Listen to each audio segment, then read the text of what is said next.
The attackers thought she was easy prey until her secret defender left them terrified. The morning broke with a crystalline stillness over Pinehurst, the kind that only the deep wilderness of Montana could summon. Frost glazed every branch and roof, and smoke from wood stoves coiled upward like prayers in the cold air. Anna Woodson stood at her kitchen window, a mug of tea in hand, watching the sun ease its way over Blackwater Ridge. At 78, her life moved at a rhythm that matched the seasons, deliberate, unhurried, familiar. Her cabin, built by her late husband over 50 years ago, creaked gently in the wind like an old friend shifting its bones. She found comfort in the way the floor groaned underfoot, the way the fire popped and hissed in the stone hearth, and the way silence no longer frightened her. In Pinehurst, everyone knew everyone, and most had already faded into memory or gone down the mountain to warmer, easier places. But Anna remained, too rooted, too stubborn, and too full of memories to leave. She had long since made peace with her solitude. So when a knock came at her door that morning, sharp, insistent, out of place, she paused. The only people who visited unannounced were neighbors in trouble or, worse, opportunists. She opened the door with caution, one hand on the knob, the other resting unconsciously on her hip.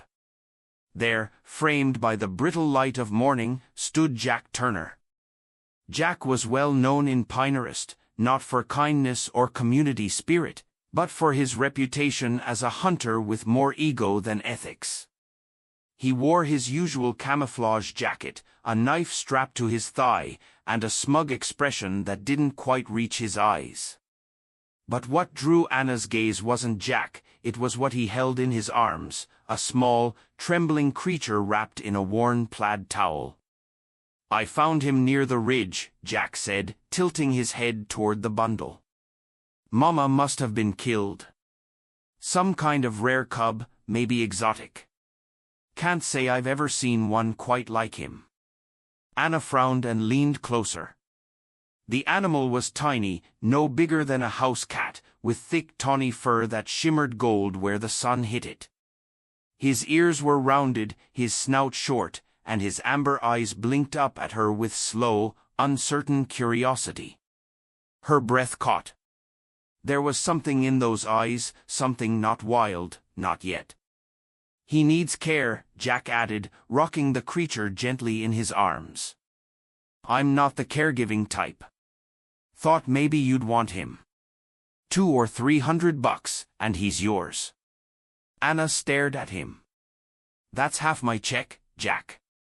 "Fine," he said with a shrug. "Make it 2. I'd rather see him with you than with some idiot from town who'd throw him scraps and call it love." Her heart tugged. It was reckless, foolish even, but something in the animal's stillness, how he didn't recoil or whimper, reminded her of another creature long gone. She thought of the old tabby her husband used to own, the one who stole socks and slept in her knitting basket. Mick. Without letting her face give away her decision, Anna reached for her purse and counted out the bills with deliberate fingers. 20, she said. "No more." Jack grinned, placed the bundle in her arms, and turned without another word. The moment the door clicked shut, Anna looked down into the creature's eyes.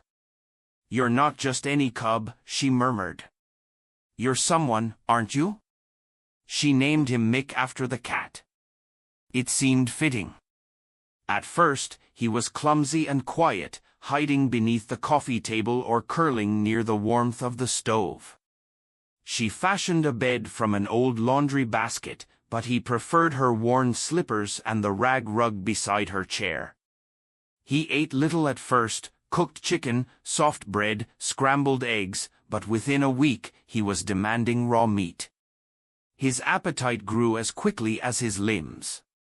In just days, his body lengthened, his paws thickened, and the soft pads under his feet took on the quiet heaviness of something meant for forest floors, not cabin wood.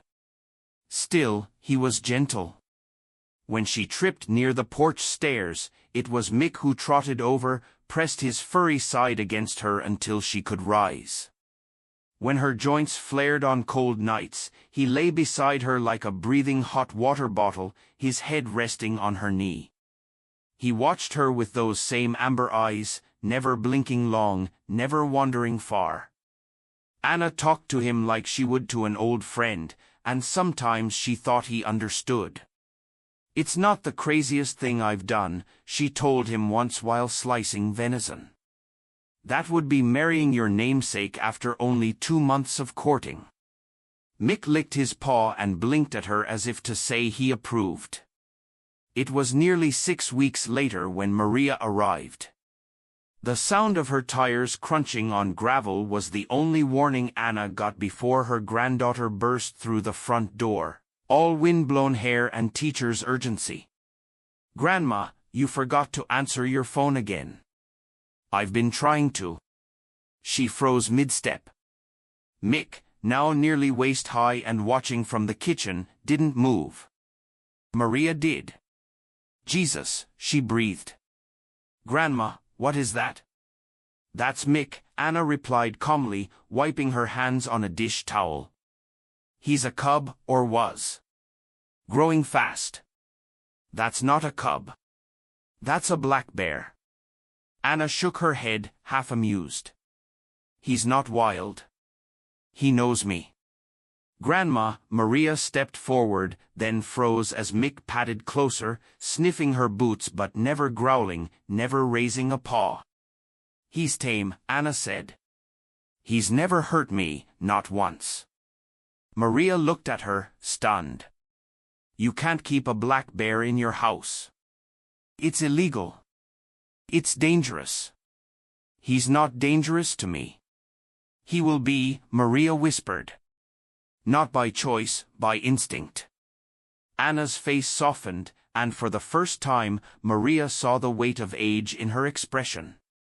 "I know how it sounds," Anna said. "But he saved me in ways I can't explain, and I think, no, I know, I've saved him too." Maria sighed, rubbing her temples. She looked at Mick, who had returned to a spot beside the fire, curled like a bun. "He's never known the wild," her voice lowered. "Let me look into it. Maybe there's a way, a wildlife ambassador permit or something. But you can't let anyone else see him. Not yet. You'll lose him." "Then I won't let anyone see him," Anna replied. And that was how it began, the fragile alliance between generations, stitched together by something wild, something ancient, and something entirely new. In the hush of Pinehurst, beneath snow-heavy pines, an old woman and a growing bear sat side by the fire, unaware that change, like spring wind through the pass, was already stirring. Spring crept into Pinehurst like a shy guest, arriving slowly beneath melting snow and the soft return of birdsong.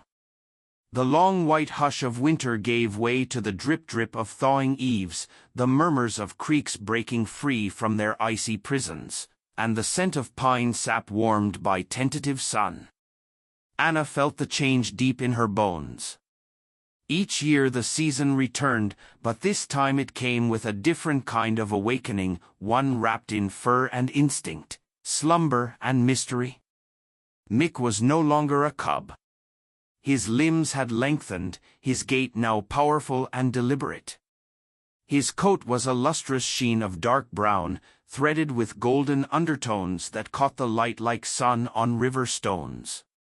He moved with an uncanny grace, neither pet nor predator, and yet somehow both. He understood Anna's voice, followed her without command, and pressed his head gently against her side when she sat too long by the stove. Still, he grew restless. He paced more, watched the trees longer. Something in the wind stirred him. Sometimes, at dawn, he would disappear for an hour, reappearing at the cabin door with pine needles clinging to his fur, his breath misting in the chill, his eyes lit with something Anna couldn't name. She didn't stop him. He always returned, and she trusted that he knew where his boundaries lay. Maria had kept her word. She researched quietly, reaching out to wildlife specialists, whispering inquiries into state regulations and obscure permits. Some were skeptical, others intrigued. Most didn't believe the story. A bear, one had said on the phone, being raised by a 78-year-old woman? That's not just unadvisable, it's unprecedented. But Maria persisted. She crafted proposals, she collected documentation, she took secret videos of Mick sitting calmly as Anna read to him from an old gardening book. Educational animal, she'd typed over and over. Ambassador for conservation. Unintentional rescue. Long-term bonding. Yet, she knew they were racing the clock. It only took one person to see Mick, one slip, one misunderstanding, and the consequences could be irreversible. She urged Anna to be careful, and Anna listened, up to a point. She still took Mick for twilight walks behind the cabin, deep into the trees where no neighbors wandered. She still left the side window open at night so he could come and go as he pleased. "He's not mine to keep," she admitted once. "But he's mine to protect." Then, as if conjured from the growing warmth, trouble arrived in Pinehurst, not in the form of a bear, but something far noisier. Kyle Tanner, 26, entitled and recently arrived to claim the cabin he'd inherited from his uncle. What he didn't inherit was any of his uncle's quiet respect for the land. Kyle brought friends, 3 of them, loud and careless. Their trucks tore up the gravel roads, music blared at night from bonfires that crackled beneath the trees too dry from winter to be safe. Beer cans littered the trails, dogs barked, arguments broke out in the village store. Sheriff Dan Hadley tried to keep order, but he was a single man with a part-time deputy in a town too tired to fight every fire. The complaints piled up, but Kyle didn't seem to care. When Maria crossed paths with him at the library, his smirk lingered too long. "Cute little town," he said. "Shame it's so full of boring people." She didn't answer. She only walked faster. But Kyle noticed. He always noticed. One afternoon, Maria stayed late at the schoolhouse, preparing a lesson about wildlife corridors and animal habitats.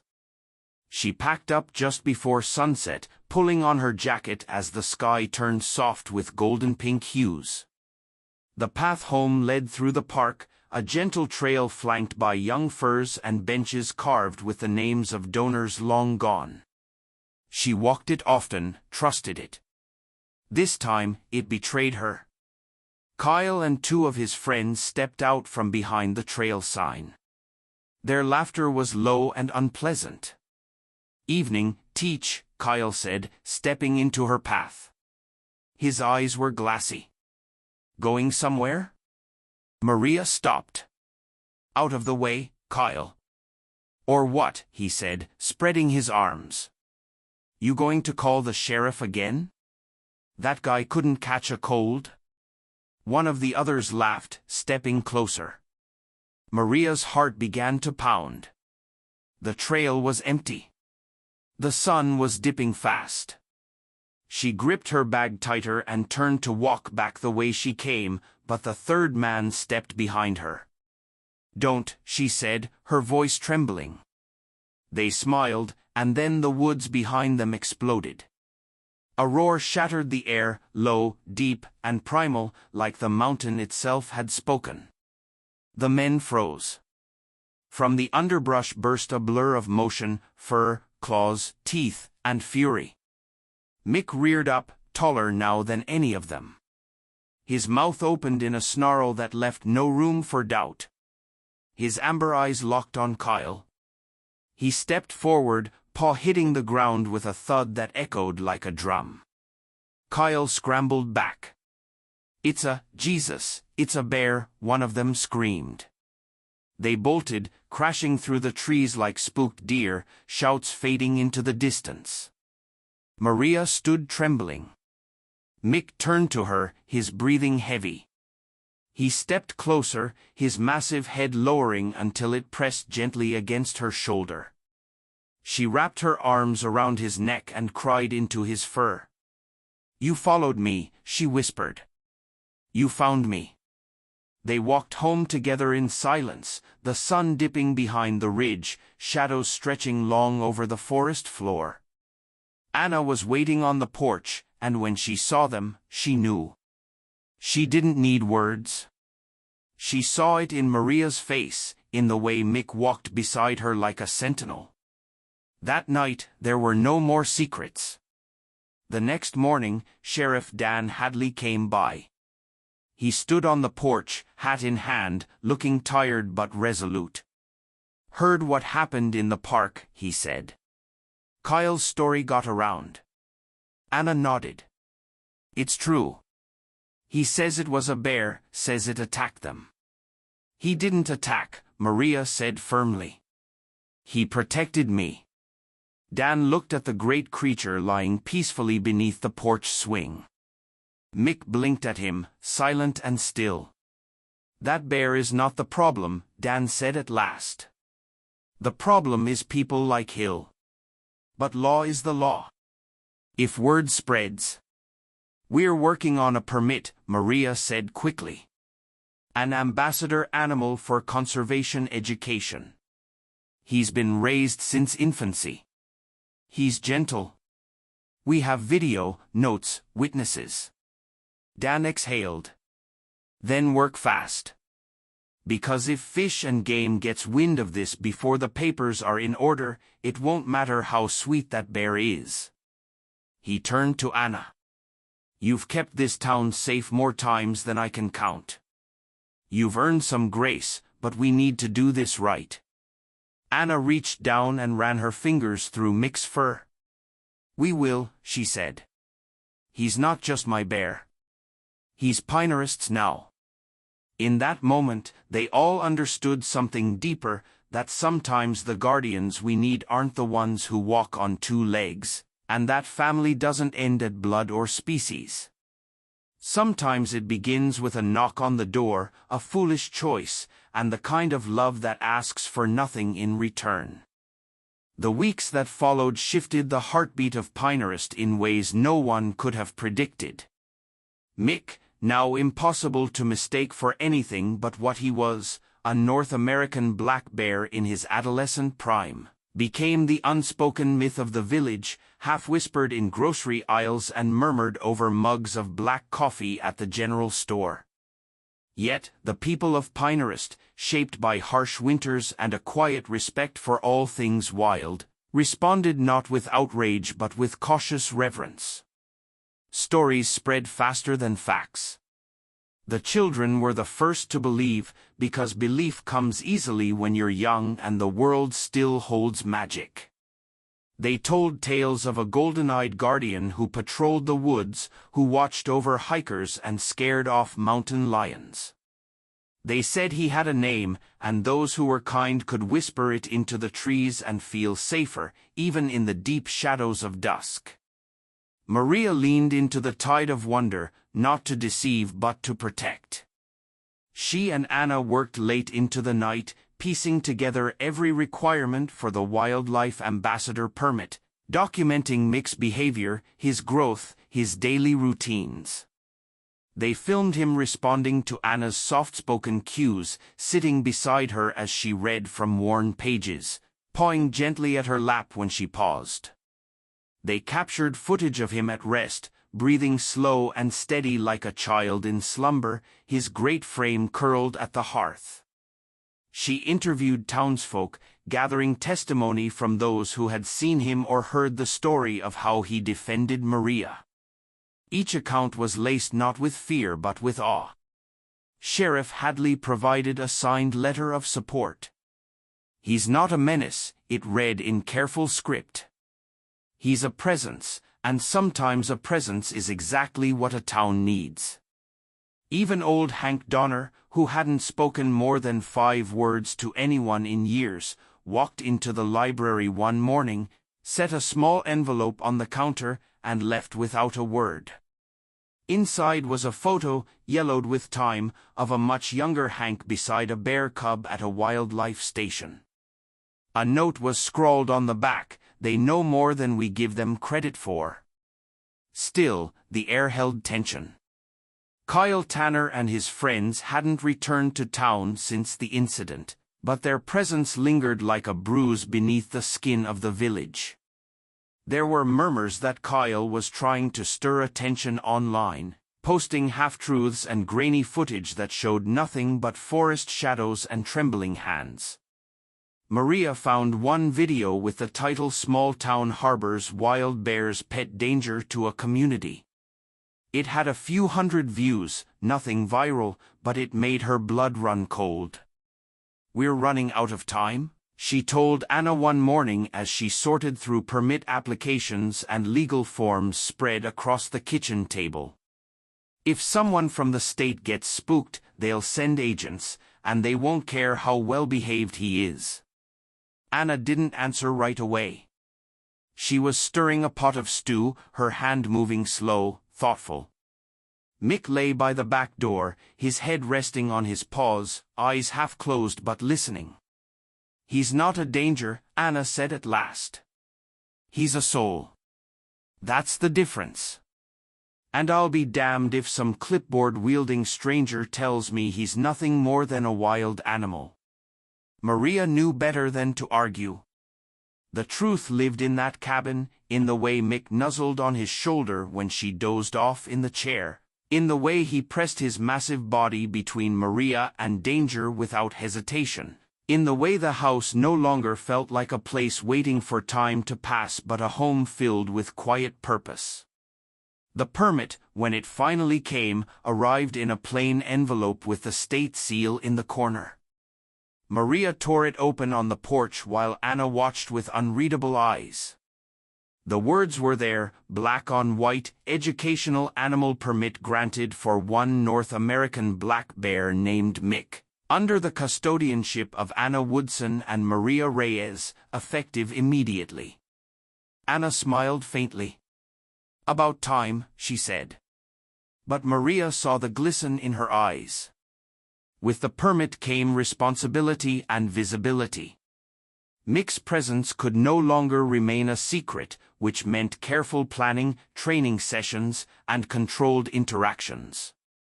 They contacted a wildlife rehabilitation expert, a kind-eyed woman named Celeste, who drove up from Missoula and stayed for 3 days to observe.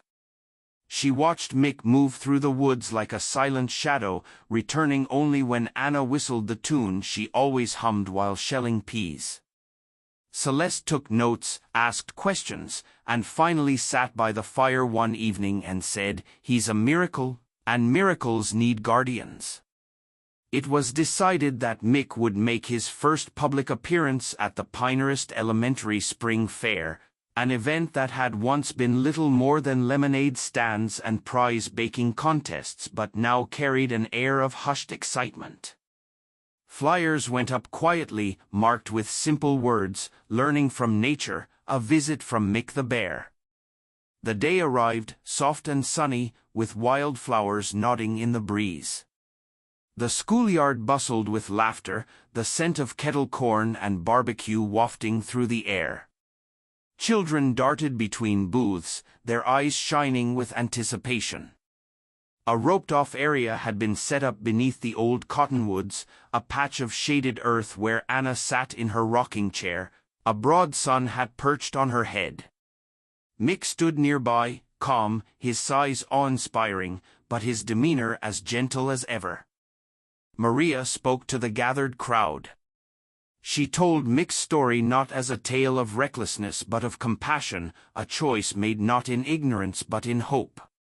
She spoke of trust earned, of lessons learned, of the way kindness could grow into something powerful enough to change an entire town.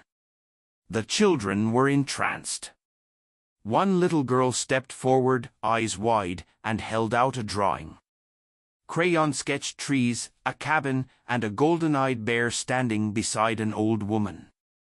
Mick leaned forward, sniffed the page, and let out a soft chuff that made the girl giggle, and the crowd laugh gently.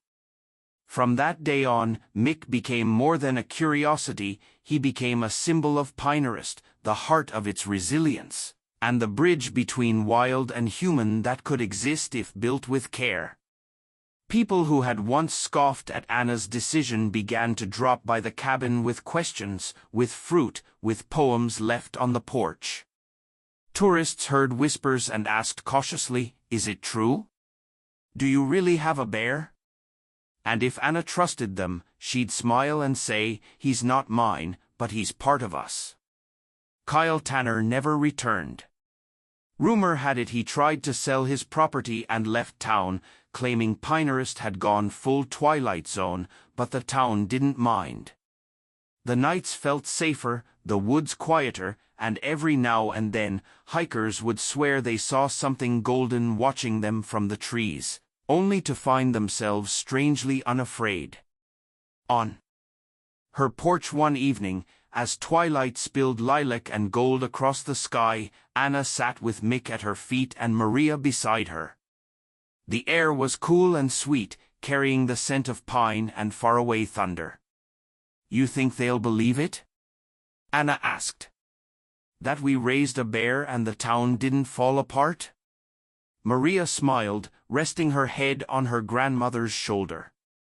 "I think the truth doesn't always need believing, sometimes it just needs living."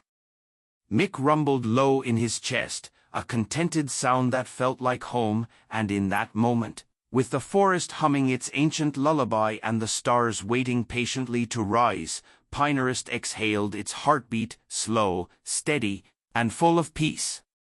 The first snow of winter came early to Pinehurst that year, dusting the pine needles and rooftops with a delicate shimmer as if the sky itself had paused to admire the quiet beauty below.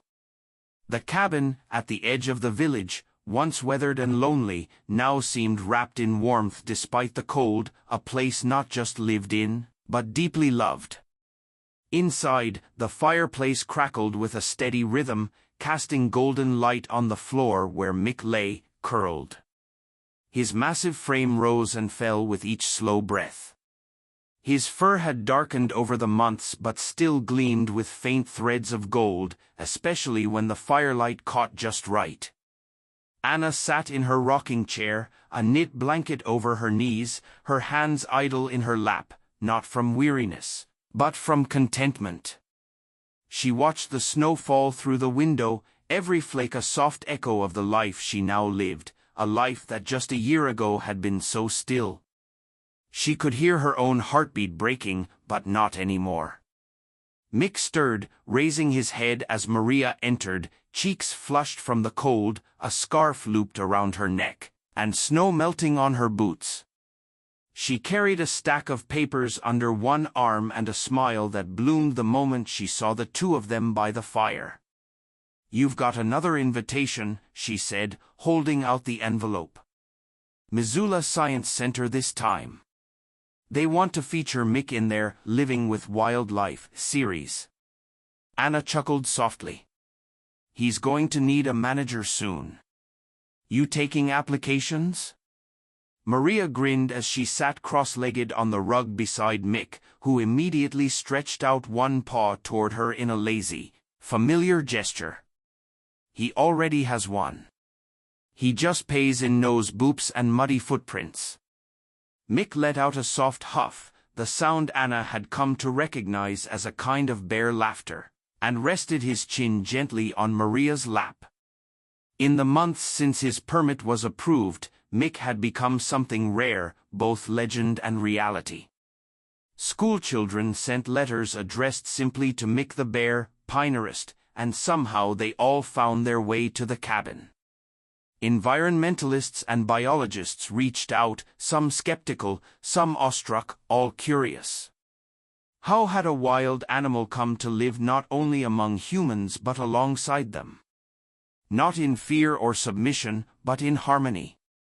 And the answer Anna always gave was simple: love, not a fanciful, fragile kind, but a love built on trust earned over time, fed with patience and respect. It was that love that had carried her through the lonely winters and brought Maria home from the city, drawn not by duty, but by something deeper, a reconnection to her roots, her family, her own sense of purpose. Together, they built something they hadn't even known was missing, a life full of meaning. Still, the world didn't always understand. There were close calls. A wildlife blogger with more ambition than empathy tried to sneak onto the property, hoping for a viral video. He was met not with claws, but with Sheriff Hadley in a very persuasive lecture about boundaries, both natural and legal. Others came with genuine intentions, bringing educational tools, offering collaboration. Maria had even begun drafting a book, The Bear at My Grandmother's, or Lessons from Pinehurst. The title still made Anna shake her head. A little dramatic, she'd said. It was a knock, not a march. But it changed everything, as Sheriff Maria would reply, and she wasn't wrong. One afternoon, a hiker from the city got lost near Blackwater Ridge during an early snowfall. By the time the search party was organized, night had fallen and temperatures were dropping fast. The man was found hours later, shaken, cold, but alive. There was something out there, he'd said over and over. Something big. It didn't hurt me. It guided me every time I veered off. It stood in the way. I followed it back to the trail. No one said it aloud, but everyone knew Mick had found him.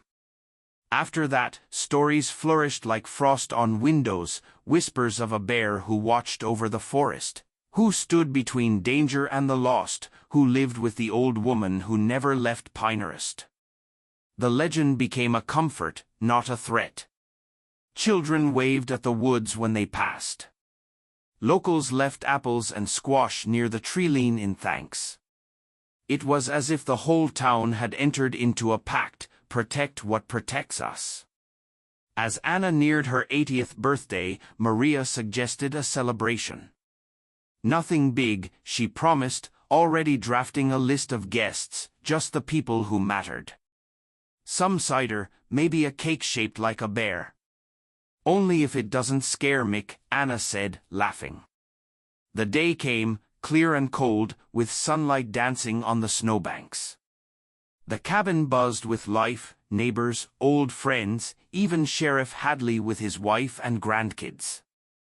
They brought stories and handmade gifts, scarves and pies, and a carved wooden sign that read, "Welcome to Mick's Den, home of Pinehurst's gentle giant."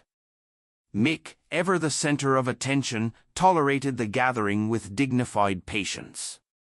Children shyly reached out to touch his thick fur, and he responded with slow blinks and soft huffing breaths.